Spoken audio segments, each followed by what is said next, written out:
In 2014, Nebraska's farmers harvested more than 1.6 billion bushels of corn, the third largest haul in the nation behind Iowa and Illinois. As of December 1st, the state's producers were holding nearly 1.3 billion bushels of corn, with 780 million bushels stored on farms. As we move through winter months and into spring, Nebraska Extension plant pathologist Tamra Jackson-Ziems says those growers need to be keeping an eye on that grain.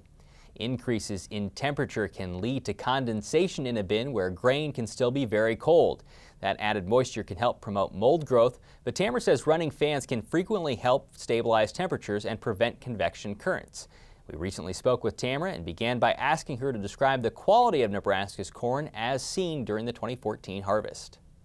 Well, it really mattered what part of the state you're in as far as quality goes of the corn. In some parts of the state we had very high quality corn, but in some areas we didn't. Some of the quality was lagging behind. And what was the reason for that?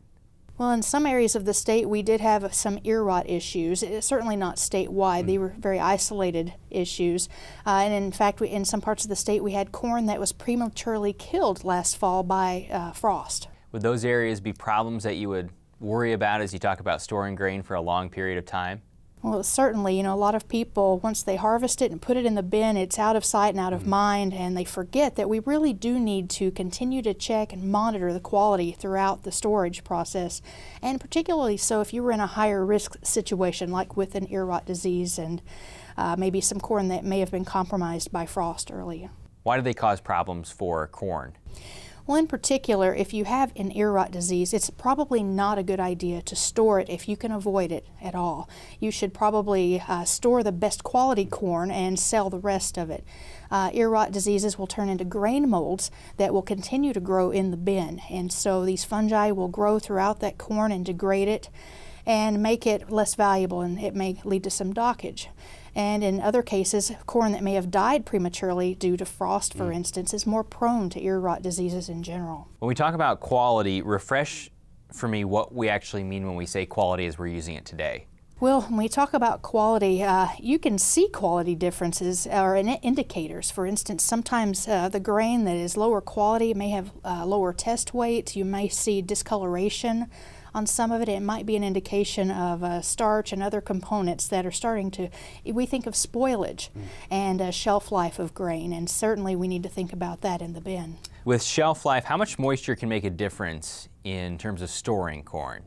Moisture is critical. Temperature and moisture are both critical. The good news is very cold temperatures slow down degradation and damage caused by these fungi. But as we move toward spring and we start getting big fluctuations in temperature, we can have condensation develop in bins, and moisture is never good in the bin. And drying the corn further can help avoid further loss in quality. For instance, drying a single point difference, say going from 15% to 14%, can double the shelf life of corn. If farmers have some corn left over from 2013, and hopefully there are very few of them, what are the recommendations for that grain?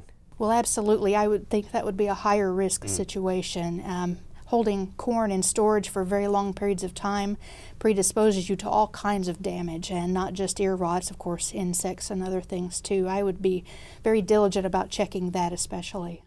On the Market Journal website, we'll link to more resources on grain storage management.